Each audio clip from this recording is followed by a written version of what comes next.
تو میری ایک ویڈیو ہے ورچوز آف الاقصی ماسک کہ یہ تینوں مذاہب کے لیے کیوں امپورٹنٹ ہیں، تو وہ آئی بٹن میں دی ہوئی ہے، آپ اس میں دیکھ سکتے ہیں۔ جب 2006 میں ان کی حکومت بن گئی تو انہوں نے بہت ٹف ٹائم دینا شروع کر دیا اسرائیل کو، جس کی وجہ سے ان کو ناگوار گزرا اور انہوں نے ان کے خلاف 2007 میں ناکہ بندی کر دی۔ یہ چاہتے تھے کہ آپ میزائل نہیں بنائیں، کوئی اس طرح کی حرکتیں نہ کریں۔ ان کو بہت سے معاملات کی وجہ سے ان کو اور ان کی جو عسکری ونگ تھی اس کو یونائٹڈ نیشن، USA، برطانیہ، ان کی طرف سے ان کو دہشت گرد بھی قرار دے دیا گیا تھا۔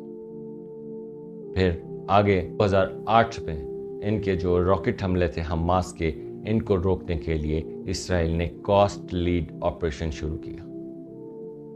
اس میں انہوں نے بہت سے سرچ آپریشنز کیے اور جس کے نتیجے میں بہت سے بے گناہ لوگ مارے گئے۔ ایک اندازے کے مطابق اس آپریشن میں 1300 فلسطینی مارے گئے تھے۔ اس آپریشن کے بعد 2012 میں ایک اور آپریشن کیا، pillar of defence.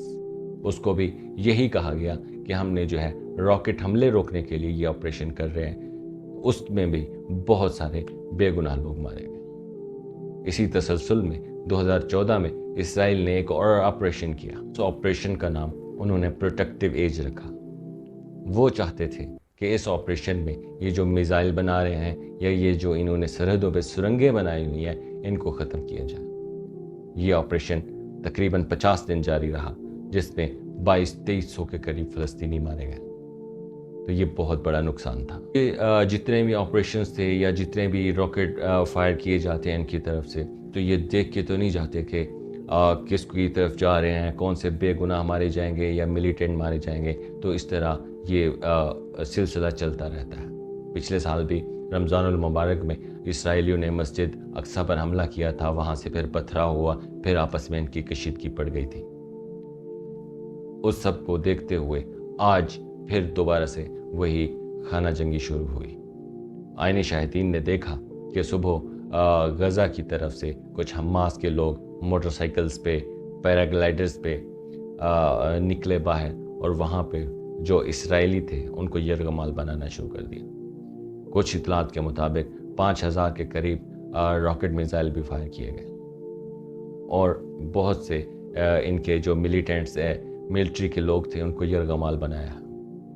International media بہت اٹھا ہوا ہے کہ یہ کیا ہو رہا ہے، ایسے یہ غیر قانونی حرکتیں ہیں، اس طرح حرکتیں نہیں ہونی چاہیے۔ جو ان کا حماس کا ہے محمد دیف، اس نے کہا کہ انف از انف، بہت ہو چکا ہے، ہم نے بہت برداشت کر لیا ہے، یہ ہمارے اوپر بہت ظلم و ستم کرتے ہیں، اب کی بار ہم نے ان کو نہیں چھوڑنا۔ تو اس حملے میں کہہ رہے ہیں کہ یہ آج تک اس طرح کا حملہ کوئی نہیں ہوا کہ انہوں نے بارڈر کے پار جا کے پیراگلائڈر سے لینڈ کیا ہو اور وہاں پہ اس سے حملہ کیا ہو اور یرغمال بنایا ہو۔ ادھر سے اسرائیل کا جو ڈیفنس منسٹر ہے وہ کہتا ہے کہ حماس نے یہ کر کے بہت غلطی کر دی ہے، ان کو بہت پچھتانا پڑے گا اور ہم حالت جنگ میں ہیں اور ہم اس جنگ کو جیت کر دکھائیں گے۔ تو اس طرح کا سینیریو بنا ہوا ہے۔ ادھر سے حماس والے کہتے ہیں کہ اب ہم فلسطین کو آزاد کرا کے ہی چھوڑیں گے۔ وہ مسلم امہ سے سپورٹ مانگ رہے ہیں کہ ہم نے بہت ظلم سہ لیا تو ہماری ہیلپ کی جائے تاکہ ہم آزادی حاصل کریں۔ ادھر سے اسرائیل کا کہنا ہے کہ ہماری خود مختاری پہ جو ہے یہ ایک دھبا ہے، ہم ان کو نہیں چھوڑیں گے۔ ادھر سے یہ جب ہوا تو جو انٹیلیجنس ایجنسیز تھیں ان کو بھی پتہ نہیں چلا۔ اسرائیل پہ اعلیٰ لیول کے اتحادی جو ہے وہ بیٹھے ہوئے ہیں سر جوڑ کے کہ اس وقت ایجنسیز ہماری کیا کر رہی تھی۔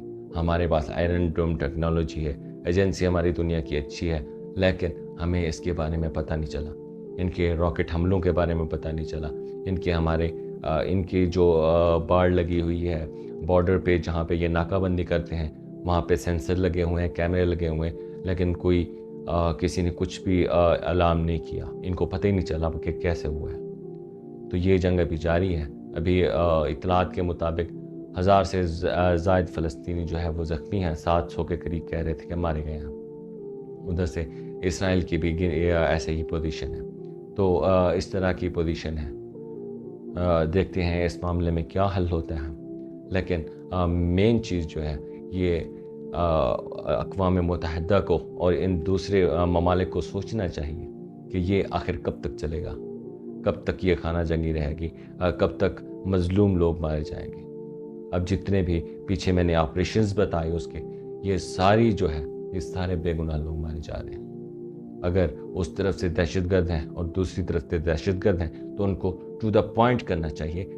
بچوں کا کیا قصور ہے، عورتوں کا کیا قصور ہے؟ ابھی آپ نے ویڈیوز میں دیکھی ہوں گی بے گناہ لوگوں کو گھسیٹا جا رہا ہے، بے گناہ جانیں ماری جا رہی ہیں. تو یہ ایک المیہ ہے. جب کسی سے بات کریں گے تو وہ اوپر سے اسی کا جو طاقتور ہوتا ہے اسی کے ساتھ دیا جاتا ہے، جبکہ ہمیں بیٹھ کے سوچنا چاہیے کہ ہمارے لیے وہ سرزمین کتنی مقدس ہے، کتنی امپورٹنٹ ہے. اس چیز کو دیکھتے ہوئے میں نے یہ پورا جو فلسطین کا ہسٹوریکل بیک گراؤنڈ ہے اس کی ایک ویڈیو میں نے بنائی تھی. اگر آپ دیکھنا چاہیں تو وہ دیکھ سکتے ہیں. اگلی ویڈیو میں آپ کو بتاؤں گا کہ یہودی مذہب کیا ہے اور یہودیوں کے پروٹوکولز کیا ہیں اور مختلف مذاہب کا اسلام سے کیا کمپیریزن ہے. اگر آپ وہ ویڈیوز دیکھنا چاہتے ہیں تو میرا چینل سبسکرائب کر لیں تاکہ آپ کو فوری طور پر نوٹیفیکیشن ملے. ملتے ہیں اگلی ویڈیو میں.